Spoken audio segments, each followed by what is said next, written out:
What is good, Jake Paulers? Welcome back to my channel. There are a couple new people. Hello. If you're expecting me to be on the ball and smart sounding all of the time, you should know that your girl contains multitudes, you know, duality of man or whatevsies. I've mentioned several times before that I am 24 years young, and as such, being part of the generation that I'm part of, for some reason, it's become a bit of a character trait for us to remember our childhoods as if no one else who grows past childhood does that. I like to think that I'm above this and I'm like better than like sharing BuzzFeed quizzes about like, oh my god, what 90s toy are you? I'm like, I mean, let's be realistic. We're really more 2000s kids. And then, you know, someone will mention the words duck and tail in the same sentence, and all of a sudden my mind goes blank and I just think, race cars, lasers, airplanes, it's a duck alert. So I'm really just as bad as everyone else. I decided to write a tag that sort of encompasses the whole need of people my age to continuously look back, you know, on other phases and eras of our lives. Except this one is about looking back on makeup. I have created the makeup nostalgia tag. We're relaxed, we're on the lowest of keys, the satin robe is on, the hair is wrapped up, the makeup is sweated off. This is the makeup nostalgia tag. The first question is, what is the oldest item in your makeup collection? For me, that is a NYX Roll-On Shimmer in the shade Platinum that I purchased from a Ricky's, which if you don't know, I've talked about Ricky's before. It's my favorite place in the world. I purchased this at a Ricky's in Union Square in New York City my sophomore year of college, which was 2014. I bought this because there was a dance that my college was having. It was a hot, sweaty, rave style dance where everyone was encouraged to wear as little clothing as possible. Interestingly enough, despite the fact that I was the biggest introverted loser for all of college and high school and middle school and now, I wholeheartedly embraced the idea of dressing up like a complete baby freak and going to this dance. It was space themed. 2014 was, at least for me in my corner of the internet, the year of cultivating a personal aesthetic. It was very important that you had the way you dressed and the way you curated yourself nailed down to a couple buzzwords. And for me, I did that very quickly. Coined something called 90s babysitter wave, which was like wholeheartedly embracing the whole resurgence of 90s style clothes while also bringing in a little bit of like cyberpunk, spacey sort of, you know, completely butchering all of the subcultures. I was very into galaxy printed things, so this dance was made for me. And so I went to Ricky's and bought a whole bunch of green and white and blue makeup, and this was one of the things I bought. And you know what? I still use this on a semi-regular basis. It's a really nice shimmer. Sometimes I'll pop out the little roller ball in this and just pack it on with some glitter glue, and she looks cute. Look at that. It's fun. It's festive. Oh, also, this had a second resurgence the following year of college. When I was living in Italy, because I didn't want to like stunt on the Italians with my makeup too hard, my go-to going out look was a normal cat eye liner with mascara, and then this just packed into my inner corners. It would get into my eyes, but it's so tiny that I couldn't feel it, and it just like added sparkle to everything I saw. Side note, I'm wearing approximately 3 different lip plumping glosses right now, so if I start sounding like Droopy Dog real soon, that's why. Next up, the very first makeup item you purchased. I have no clear memory of what exactly the brand of what I'm about to talk about was from, but just think back to like 2007, going into your local CVS and just seeing all like the little chintzy plastic quads. It was blue and there was like a shimmery white, a cerulean, that was my favorite. I bought that because my 2 friends who were a year older than me had started wearing, you know, like eyeliner, like thick, chunky eyeliner because, you know, we were wannabe scene kids and that's what you had to do. I did not know enough about makeup to know that eyeshadow, mascara, and eyeliner were different things. So I thought you could just buy one thing, put it on with your fingers, and you would look like Gerard Way. I bought my little quad, and its, you know, grand entrance into my life was at a Catholic school 8th grade dance, which I have talked about in a different video. You know, I sauntered into that dance hall with my Kohl's flared black jeans on, feeling like Aphrodite herself, or at least a minor deity. I also remember CoverGirl Wet Slicks glosses, the ones that Rihanna used to advertise for, being very important to my development. I did have the raspberry one, and yes, I wore it every single day. Yes, it jostled in my little JanSport purple backpack that we paid extra to have not only my initials, but also a little dolphin embroidered into the back of it. You're welcome. Number 3, your favorite of your makeup eras. And when I say makeup eras, I mean a phase in your life when you wore your makeup a similar certain way for a large chunk of time. And it doesn't have to be the exact same look. If you went through a phase where you were super experimental, that also counts as a makeup era. When I was about to graduate high school, I suddenly got like super minimal with my makeup. A little tiny bit of mascara, a CoverGirl lash blast, a subtle orange tube moment we all remember. And I would do this interesting thing. I had this one Neutrogena powder blush, and I would not only put it on my cheeks, but also the rest of my face. And the interesting thing about that is in pictures from back then, I look completely fine.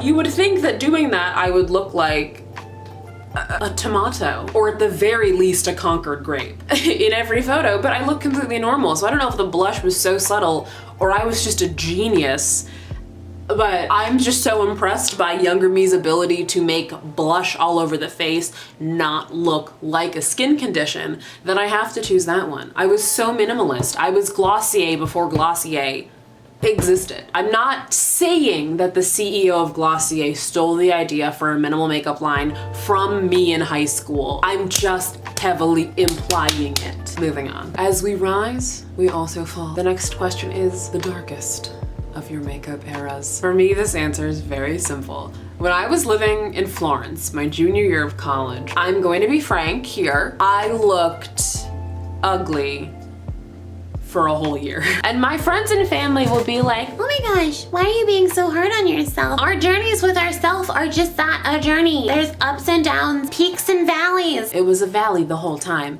Objectively, I looked bad. I didn't know what I was doing with my hair. I was using way too many products and not washing them out properly, so my hair was all tangled and matted like 25-8. When I first started doing my eyebrows myself, which is what I do, I wax them myself. I haven't got my eyebrows done since 2008. It was a rather steep learning curve. The learning curve was about as steep as the curve of my eyebrows. And in college, first 2 years, I was still growing them in. I was finally embracing my natural eyebrows bushiness. But by the time I was a junior, I kind of embraced it too far. My eyebrows got too powerful. Even for me. They looked very bad. The makeup that I was wearing every day didn't exactly highlight my best features. I was nervous about doing anything too dramatic because I was living in Italy and I didn't want people to stare at me even more. I would do a cat eye and some liner, and I was using Benefit They're Real mascara at the time, which is nothing on my cheeks, a little bit of a mattifying powder, and a chapstick, a clear chapstick. So my face was just a pancake with black triangles on it. I looked bad. It didn't flatter my face in any capacity, and I've learned since then how I can even wear less makeup and have it look better than the way it did. Next up, your best and worst makeup related memories. I am not going to answer this here because my friend Lacey of Spooky Lips and Fat Hips made a wonderful tag video several months ago called the Makeup Mess Tag that I will link in the description bar. I did my take on that video, and in that video she asks a similar question about your worst makeup memory, which I answer, which I will tell in a abridged version. My worst makeup memory is when I wore Neutrogena Shine Control Powder and Rimmel Stay Matte Powder, which are not for melanated individuals, for an entire school year when I was a sophomore in college, and did not realize until the very end of the year that they made me look like Bisquick. But I also added on a question to her tag of the best makeup memory, which is me using that aforementioned drugstore blue quad to bring myself to Mount Olympus. I absolutely floated into that dance on the back of Pegasus himself. Another good makeup memory I have is when I was a sophomore in college, I decided that I wanted to be Lumpy Space Princess from Adventure Time for Halloween because I was super into the show at the time. Shopping to like buy supplies for that costume was like my first big like buying a whole bunch of makeup at once. And I got all this purple makeup and I like threw together this like passable look, and I did like a purple lip and I taped a gold star to my forehead and I looked really cute. Little baby, like 20-year-old me really put her heart and soul into putting this costume together. I like was doing trial runs for the makeup in the weeks before, and that I credit that experience with like really cultivating my love of makeup. It's nice to think about, you know? It makes me happy to look back on that and I'm like, yeah, if I hadn't done that, I might not be doing this right now. I might not be surrounded by all of these worthwhile investments, you know? Next up, an old flame product, and by that I mean something you used to hardcore covet. For me, I've talked about this before in a video I made in November called Products I Used to Have Crushes On. When I was a senior in college and I was really leaning into makeup YouTube hardcore, I wanted the Morphe 35O palette more than anything. 90% because it's all anybody talked about on YouTube and Tumblr and Twitter and Instagram and anywhere makeup was discussed. And I understand why I wanted it so bad because I didn't have the palette collection that I have now. I didn't even have my good sis, the Anastasia Beverly Hills Modern Renaissance palette yet. That's how long ago it was. Looking back now, I really don't think that if I had purchased it, I would have gotten much use out of it because it's so many similar shades of brown. It would have just started collecting dust in my little college dorm room drawers. So thank the heavens that it was out of stock for like 2 straight months. Thank you, everybody on Instagram, for buying it before I had a chance to. Is there anything else that I used to like obsess over when I was like a youngin'? Let's just say I wanted any makeup item that would make my 8th grade crush fall in love with me. Whatever I needed to buy to make this kid love me and reply back to my messages on AIM, I would have, you know, hardcore wanted. Lastly, our final question is, if you could go back in time and tell an earlier version of yourself anything about makeup, what would you tell them? I'd go back to myself as a freshman in high school and I would say to her cute little, much skinnier than me self, hey sweet little bench, I understand why you're waxing your own brows now. I got a terrible wax job 2 days before freshman year started. That was so bad that I contemplated cutting myself Zooey Deschanel frontal bangs the morning of freshman year at 5 o'clock in the morning. My mom had to essentially wrestle the scissors out of my hands. That's how much I hated my eyebrows. So you can leave a couple extra hairs. You don't have to wax it so thin that you look like a peeled sweet potato. I would probably go back to sophomore year me, who used to skip class whenever I woke up too close to the start of class to take a like 20-minute long shower and do my half-hour long makeup routine. Hi, you should go to class because no one cares what you look like. No one's having sex with you anyway. So like, why are you so pressed? It's so wild how much things never change. That was my makeup memories tag. If you would like to do this tag, I strongly recommend you do it. This is an open source tag. If you are new here, hello. This is what you signed up for. I don't know what to tell you. I'm acting like I'm a huge disaster, but I actually do have another serious video in the pipeline. I'm writing it right now. Do you want to see? Look at this. This is all it. I'm a friggin' scholar, my dude. I'm using full sentences and everything. It's like I went to college for 4 years and got a BA or something. Before you leave, I'm gonna need you to do a quick favor for me. If you could go ahead and have an amazing day, that would be absolutely crabulous. And please consider scrib scrambling to my channel. Thank you for watching. Bye.